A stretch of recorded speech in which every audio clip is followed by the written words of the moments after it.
ہماری ویڈیوز دیکھنے کے لیے ہمارے چینل صراط جنت کو سبسکرائب کریں۔ ليدخل المؤمنين والمؤمنات جنات تجري من تحتها الأنهار خالدين فيها ويكفر عنهم سيئاتهم وكان ذلك عند الله فوزا عظيما، تاکہ وہ ایمان والے مردوں اور ایمان والی عورتوں کو ان باغوں میں داخل فرما دے جن کے نیچے نہریں بہتی ہیں، ہمیشہ ان میں رہیں گے، اور تاکہ اللہ ان کی برائیاں ان سے مٹا دے، اور یہ اللہ کے ہاں بڑی کامیابی ہے۔ وَيُعَذِّبَ الْمُنَافِقِينَ وَالْمُنَافِقَاتِ وَالْمُشْرِكِينَ وَالْمُشْرِكَاتِ الظَّانِّينَ بِاللَّهِ ظَنَّ السَّوْءِ عَلَيْهِمْ دَائِرَةُ السَّوْءِ وغضب الله عليهم ولعنهم وعد لهم جہنم وساءت مصيرا، اور تاکہ وہ منافق مردوں اور منافق عورتوں اور مشرک مردوں اور مشرک عورتوں کو عذاب دے جو اللہ پر برا گمان کرتے ہیں، بری گردش انہی پر ہے، اور اللہ نے ان پر غضب فرمایا اور ان پر لعنت کی اور ان کے لیے جہنم تیار فرمائی، اور وہ کیا ہی برا ٹھکانہ ہے۔ تفسیر صراط الجنان۔ ان آیات کا خلاصہ یہ ہے کہ اللہ تعالیٰ نے فتح و نصرت کا وعدہ فرمایا اور ایمان والوں کو دلوں کی تسکین دی۔ اس کی ایک حکمت یہ ہے کہ ایمان والے اللہ تعالیٰ کی نعمتوں پر اس کا شکر ادا کریں جس پر اللہ تعالیٰ انہیں ثواب عطا فرمائے، اور ایمان والے مردوں اور عورتوں کو ان باغوں میں داخل فرما دے جن کے نیچے نہریں بہتی ہیں، وہ ہمیشہ ان میں رہیں گے۔ دوسری حکمت یہ ہے کہ جنت میں داخل ہونے سے پہلے اللہ تعالیٰ ایمان والوں کے ان گناہوں کو مٹا دے جو ان سے سرزد ہوئے، تاکہ وہ گناہوں سے پاک اور صاف ہو کر جنت میں داخل ہوں، اور یہ جنت میں داخل کیا جانا اور برائیوں کا مٹا دیا جانا اللہ تعالیٰ کے ہاں بڑی کامیابی ہے۔ تیسری حکمت یہ ہے کہ اللہ تعالیٰ مدینہ منورہ کے منافق مردوں اور منافقہ عورتوں کو، اور مکہ مکرمہ کے مشرک مردوں اور مشرکہ عورتوں کو ان کے باطنی اور ظاہری کفر کی وجہ سے عذاب دے جو اللہ تعالیٰ پر برا گمان کرتے ہیں کہ وہ اپنے رسول دو عالم کے سردار محمد مصطفیٰ صلی اللہ تعالیٰ علیہ وآلہ وسلم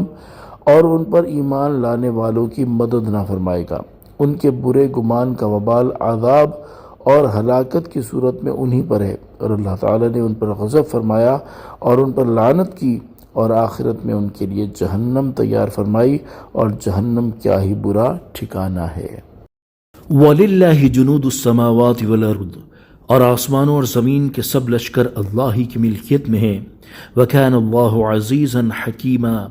اور اللہ عزت والا حکمت والا ہے۔ تفسیر صراط الجنان۔ بعض مفسرین فرماتے ہیں کہ جب صلح حدیبیہ ہو گئی تو عبداللہ بن ابی نے کہا، کیا محمد مصطفیٰ صلی اللہ تعالیٰ علیہ وآلہ وسلم یہ گمان کرتے ہیں کہ جب انہوں نے اہل مکہ سے صلح کر لی یا مکہ کو فتح کر لیا تو ان کا کوئی دشمن باقی نہیں رہے گا؟ اگر ایسی بات ہے تو فارس اور روم کدھر جائیں گے؟ تب اللہ تعالیٰ نے یہ آیت مبارکہ نازل فرمائی کہ آسمانوں اور زمین کے تمام لشکروں کا مالک اللہ تعالیٰ ہی ہے، اور یہ فارس اور روم کے لشکروں سے بہت زیادہ ہیں، اور اللہ تعالیٰ اس پر قادر ہے کہ وہ ان میں سے جس لشکر کے ذریعے چاہے اپنے حبیب صلی اللہ تعالیٰ علیہ وآلہ وسلم اور ایمان والوں کے دشمن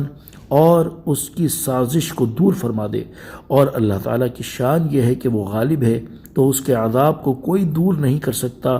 اور وہ اپنی تدبیر میں حکمت والا ہے۔ اِنَّا أَرْسَلْنَاكَ شَاهِدًا وَمُبَشِّرًا وَنَذِيرًا، بے شک ہم نے تمہیں گواہ اور خوشخبری دینے والا اور ڈر سنانے والا بنا کر بھیجا۔ تفسیر صراط الجنان۔ ارشاد فرمایا کہ اے پیارے حبیب صلی اللہ تعالیٰ علیہ وآلہ وسلم، بے شک ہم نے آپ کو اپنی امت کے اعمال اور احوال کا مشاہدہ فرمانے والا بنا کر بھیجا تاکہ آپ قیامت کے دن ان کی گواہی دیں، اور دنیا میں ایمان والوں اور اطاعت گزاروں کو جنت کی خوشخبری دینے والا اور کافروں نافرمانوں کو جہنم کے عذاب کا ڈر سنانے والا بنا کر بھیجا ہے۔ اعلیٰ حضرت امام احمد رضا خان رحمۃ اللہ تعالی علیہ اس آیت کی تفسیر میں فرماتے ہیں، بے شک ہم نے تمہیں بھیجا گواہ اور خوشی اور ڈر سناتا کہ جو تمہاری تعظیم کرے اسے فضل عظیم کی بشارت دو، اور جو معاذ اللہ بے تعظیمی سے پیش آئے اسے عذاب علیم کا ڈر سناؤ۔ اور جب وہ شاہد و گواہ ہوئے اور شاہد کو مشاہدہ درکار، تو بہت مناسب ہوا کہ امت کے تمام افعال و اقوال و اعمال و احوال ان کے سامنے ہوں، اور اللہ تعالیٰ نے آپ کو یہ مرتبہ عطا فرمایا ہے، جیسا کہ طبرانی کی حدیث میں حضرت عبداللہ بن عمر رضی اللہ تعالی عنہما سے ہے، رسول اللہ صلی اللہ تعالی علیہ وآلہ وسلم فرماتے ہیں، بے شک اللہ تعالیٰ نے میرے سامنے دنیا اٹھا لی تو میں دیکھ رہا ہوں اسے، اور جو اس میں قیامت تک ہونے والا ہے جیسے اپنی اس ہتھیلی کو دیکھ رہا ہوں۔